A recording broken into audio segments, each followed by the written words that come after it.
the cash is losing 8% of its value a year. You're basically bleeding out energy on your balance sheet right now. And the simple idea for max performance is turn your balance sheet into an asset. Anybody could do it. Michael Saylor begins by challenging conventional thinking about Bitcoin and its applications. He criticizes the common approach where businesses and entrepreneurs try to replicate existing financial giants like Cash App, Coinbase, or even JP Morgan. Saylor argues that this mindset is inherently flawed due to the immense difficulty and competition involved in such ventures. Instead, Saylor offers a simpler yet profound idea, leveraging Bitcoin as a treasury asset. He points out that most companies hold their treasuries in sovereign debt, yielding a modest 5% pre-tax return, which translates to about 3% after tax. Given that the cost of capital is between 8% and 10% in the US, this strategy essentially depletes value. He proposes a more aggressive approach, investing in an asset that appreciates significantly, such as Bitcoin, which he expects to grow by 20% to 40% annually over the next decade. Saylor illustrates his point by recounting MicroStrategy's own transformation. Initially, the company had $600 million in cash, which he deemed a liability due to its poor return against the cost of capital. By converting this cash into Bitcoin, MicroStrategy turned its balance sheet into a significant asset. The company's enterprise value has since skyrocketed, demonstrating the potential of this strategy. According to Saylor, Bitcoin's performance has vastly outstripped that of traditional investments like the S&P 500, validating his belief in Bitcoin as a superior store of value. Everybody looks at Bitcoin and they think, well, how do I create the next Cash App or the next mobile app or the next Fidelity or the next Coinbase or the next whatever? And they think really hard about that, or how do I topple JP Morgan? It's like, that's a very difficult thing to do. I'll give you a very simple idea. You have a treasury in your company. If you put your treasury into sovereign debt, you're going to yield 5% pre-tax, 3% after tax, and you're not going to beat the cost of capital. The cost of capital right now is 8 to 10% in the US. Easy. So if that's the case, your treasury is a liability, which means that any rational person would look at you and say you should decapitalize, you should run on the minimum working capital or negative working capital, and you should run on debt. But I'll give you another idea. If you actually are investing in something you expect to go up 20 to 40% a year for the next decade, you're beating the cost of capital by a factor of 2.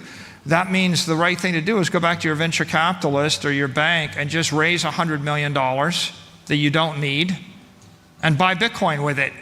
Because if the business you're running doesn't work, you will have a business that's growing 20 to 30% a year scalably for the next 30 years. That will work, right?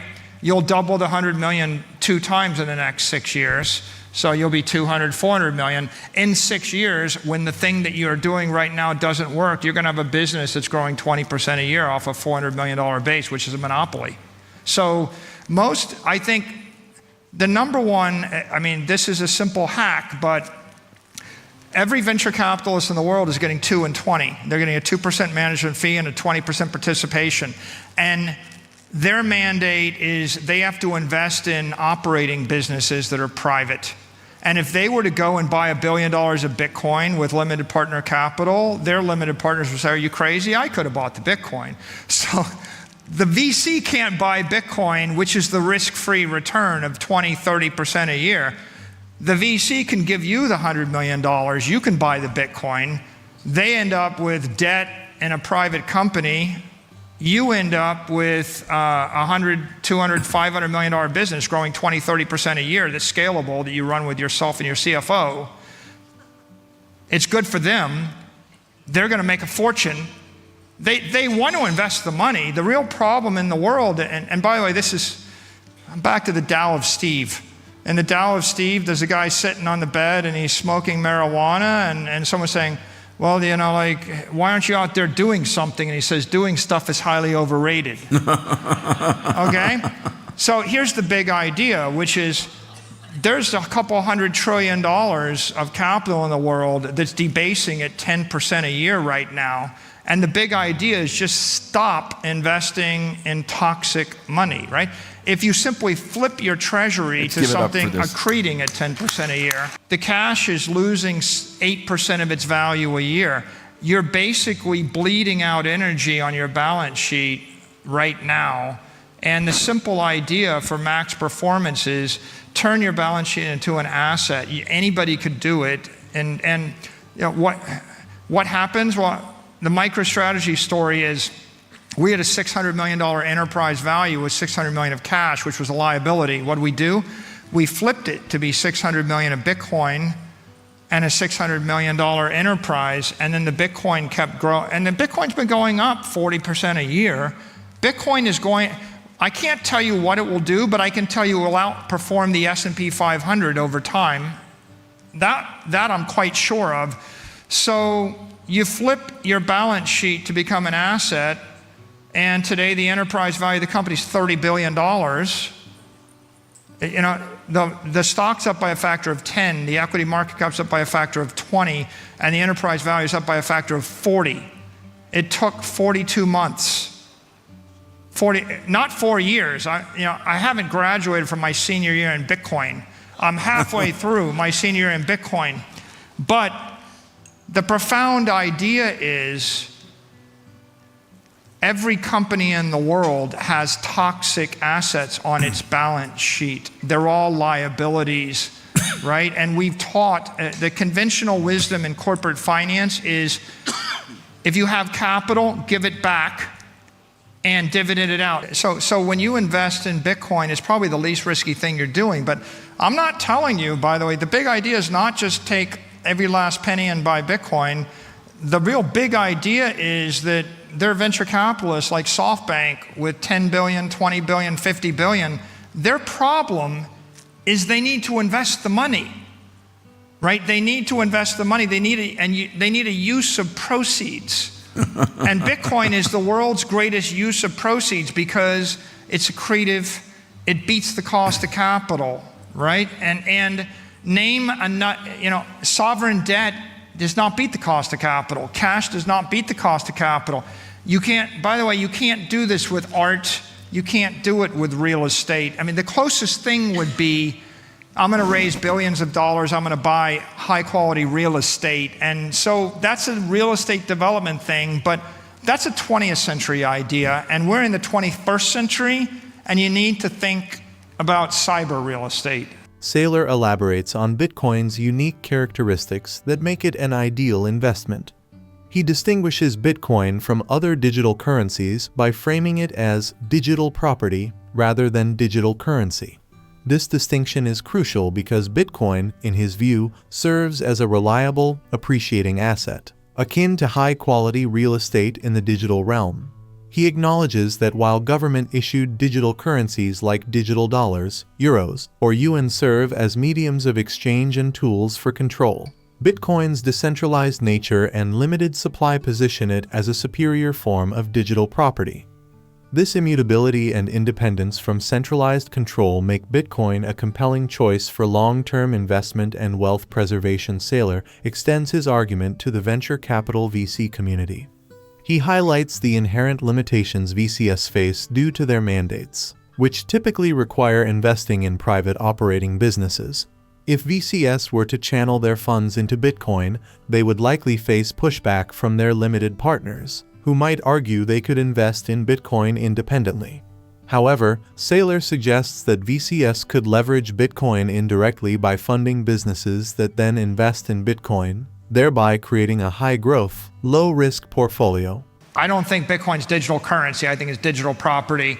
But an example of digital currency is Tether or USD or euros or CNY moving on a digital device. Governments, as long as there's an effective government and they have power, they're going to designate legal tender. And currency is a system of control as well as a medium of exchange. And so it's going to be a very political issue, very controversial. There'll be lots of politics. In an authoritarian government, they will use a digital currency as a system of control. In the US, there's a massive fight on Capitol Hill over whether or not there should be a digital currency, and people that believe in freedom and the like, they're going to fight it and do their best to stop it. I think that you'll see that debate in every country in the world. It'll continue, and it'll be layered in with another debate, which is, for example, if the people that love the digital dollar in the form of Tether are actually the Argentines that want a medium of exchange. So the positive of a digital currency for the United States is if the US actually mandated a digital currency, the dollar would collapse and replace every other currency in the world, including it would metastasize through Russia, through China, through all of our enemies and our friends, and you would have allies of America complaining that their local currency collapsed, and you would have enemies of America not liking that. So it can be used as a tool to spread, to make a certain currency a reserve currency. And if you want the US dollar to remain the world's reserve currency, you would actually argue in favor of a digital currency, because why wouldn't you want China to run on the dollar if you could get it to work that way? But equally, there's the issue of who controls it. Are you going to have a private corporation issue it, running on a crypto rail, or are you going to have a government issue it, running on a state-controlled banking rail? Look, I don't have the answer. It's very controversial. I do think that the future of digital currencies in the US will probably be influenced heavily by the November elections and by the next administration. What makes Bitcoin special is it had an immaculate conception. Look, there's a very acid test. Is it a commodity or is it a security? If a crypto asset is a commodity, that means it's an asset without an issuer. If it's going to be a commodity, it means no person, no company, no government, no group of people can exercise undue influence over the future of the protocol. If there was a Satoshi alive, speaking, tweeting today, and Satoshi said, I think we should change this part of the protocol, that would be an awful, awful fact. It would undermine the integrity of the network. It can't be ethical. It can't be ethical money and global money unless it's a commodity. It's easy to create a security. You can create 1 million securities. You could spin them up in 3 hours. It's hard to create a commodity, because the miracle of Bitcoin was we released something to the hobbyist that's worthless, and then on Pizza Day, 1.5 years later, someone wants to pay a fraction of a penny for it, and it spontaneously monetizes. That's never happened in the history of the world. It may never happen again. Saylor emphasizes the broader economic implications of widespread Bitcoin adoption. He notes that there are trillions of dollars in capital currently losing value due to inflation and poor investment strategies. By shifting treasuries to Bitcoin, businesses and investors can protect and grow their wealth. He uses MicroStrategy's success as a case study, showing how a strategic pivot to Bitcoin can dramatically enhance a company's financial standing. Saylor touches on the contentious issue of government-issued digital currencies.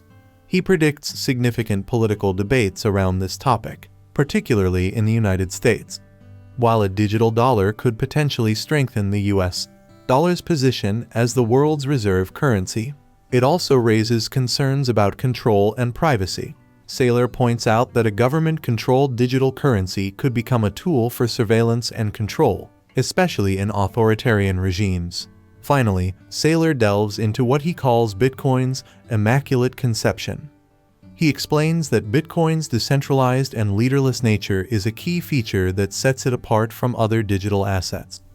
Unlike securities, which can be easily created and manipulated, Bitcoin's value and integrity stem from its lack of a central authority. This unique origin story, combined with its finite supply and decentralized structure, makes Bitcoin an unparalleled asset in the digital age. Please like and subscribe my channel.